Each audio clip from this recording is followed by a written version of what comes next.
Hi, I'm Heidi Brennan, and today I'm going to talk to you about some grant opportunities that you can access for your schools and your teachers.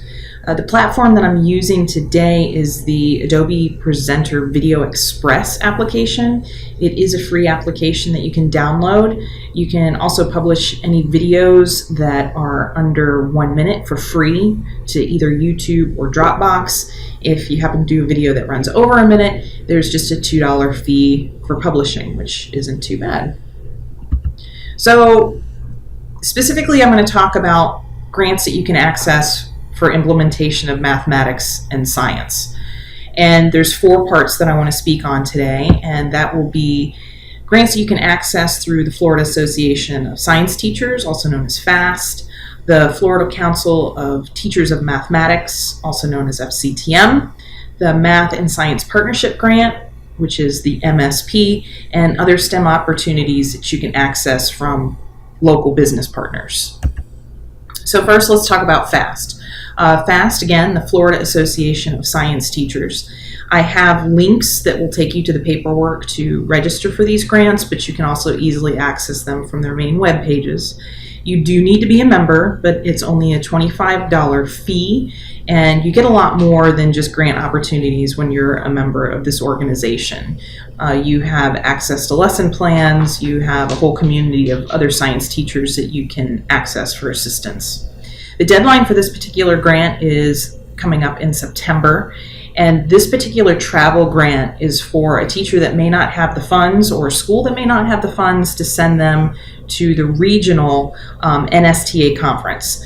The NSTA is the National Science Teachers Association, and this year's regional conference in November is going to be in Philadelphia. And these are pretty spectacular conferences. The goals and focus for this particular conference in November are going to focus on engineering, how to bring those applications into the classroom, those practices. Also, literacy strategies, which is a huge need for the area of science because, as we know, especially at the elementary level, time is of the essence, and we struggle to get science into our elementary classrooms, and literacy is a great way to do that. They will also be talking about technology, specifically with science, and innovative ways that you can apply that into your curriculum. FAST also has mini grants. These are for $500 that a teacher, again, you need to be a member. But think of all the things that you can do with $500. That's a lot of money for a classroom or a grade level that may be struggling with having materials to do those hands-on experiments, those inquiries. So a big thing that needs to be mentioned here is that FAST hardly has enough teachers that apply for this grant. So it's something that you got to go for, because the chances are pretty good that you could achieve it as long as you're showing that inquiry connection. The Florida Council of Teachers of Mathematics, again, the link for the grants is here. There's 3 grants that I'm going to speak of that they offer. Unfortunately, those windows have closed for application, but these are important things to note for next year going forward. The window just closed on June 4th. One of the catches, again, you need to be a member. Again, it's $25 a year.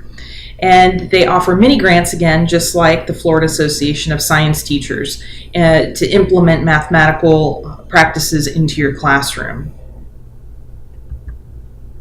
They also have 2 enhancement grants for conference participation, and this is for the state level conferences. The next one is going to be this coming October, and the whole focus of this conference, they strategically pick standards that teachers across the board, K through 12, from counting and cardinality all the way up to Algebra 2. They pick standards that teachers were struggling with, and the entire conference is going to be wrapped around those. So even though it's too late to apply for these grants for this year, as an administrator, this is something you might want to strongly consider sending some of your folks to.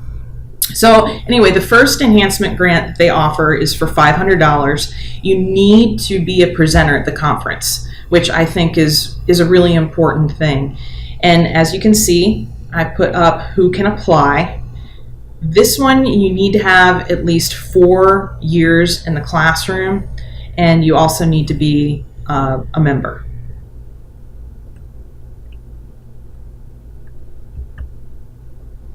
Then the Don Bernard Enhancement Grant. This one again is to assist with travel to the conference that's at the state level. The difference with this one is that anyone that supports mathematics instruction in the classroom can apply for this. That means you don't have to be a full-time classroom teacher. Again, you do need to be a member. All right, so let's talk about going even bigger.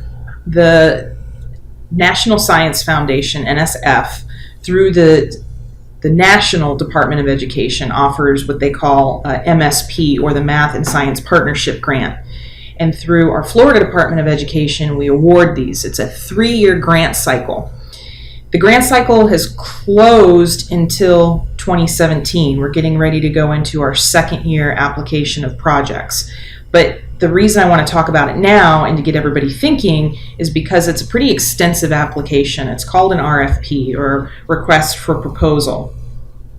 Again, it's a 3-year grant with $1.5 million yearly, which is the average, and you have to meet minimum eligibility requirements. And that means that you are having a need in either mathematics or science instruction. Your district is scoring lower than the state level. You have a certain percentage of Title I free and reduced lunch in your area. You also need to partner up with a higher education association or organization. And this could be a state college, it could be a university, it could even be a science or museum center. You just have to have a higher education partner. And we found that districts that partner up not just with this higher ed organization, but also another district, tend to rate higher when they're getting voted on whether or not to get funding, because all the applications go through rigorous reviews and multiple people, and they're rated on need and the reach. These grants need to be for professional development for teachers. And again, the focus needs to be on science and mathematics. The ultimate goal here is to raise that student achievement level in science and mathematics. I've included a link. We just closed the window on a 1-year MSP grant that went out, but if you're curious what a request for proposal may look like, the things that you would need to collect, the things you need to think about, all of that's right there. These are tremendous projects that are happening around our state. Many of these are going through FCR STEM, the FSU area. We have large clusters of our other affiliates such as the consortiums, Heartland, PACE, NEFAC. They all apply for these to get help out to those districts. Something to think about moving forward. You would want to communicate. A school isn't the one that could apply for this on their own, but you could get a group together working with your district folks. So your mathematics and science curriculum directors at the district level. They would be the ones that you'd want to talk to get this rolling, and then open that communication with your state colleges or universities or even science centers in the area. So lastly, I know we only needed to talk about 3, but we talk a lot about community partners, and STEM is a focus for a lot of schools right now. STEM isn't cheap. So if you are considering starting a STEM program in your school, you really need to outreach with the community partners, and they're out there, they want to help. And one of the things you want to think about is, how will this organization benefit from helping my school? It needs to be a give and take. Both sides need to be getting something out of the deal. And don't narrow your search down to large companies. You could find small engineering firms. You could even find local mom and pop restaurants that could work things around how they do scheduling, how they work their ordering, what type of programs they use to run their business. And see that connection with the curriculum, the standards, and your ultimate goals you want to reach with your STEM program. And what is it that your school really needs? There's schools that are getting 1-to-1 ratio with thin clients. They're getting supplies to do more inquiry activities in their school. They're getting funding to go on to field trips. Really think about what your school needs and what that community partner could provide. And again, how will that community partner benefit from working with my school? So that's it. I hope you access some of these grants. There's a lot of other opportunities out there. You can always visit the FAST organization, FCTM, NSTA, as well as the Florida Department of Education website for tons of links for grants and information on them. Thank you.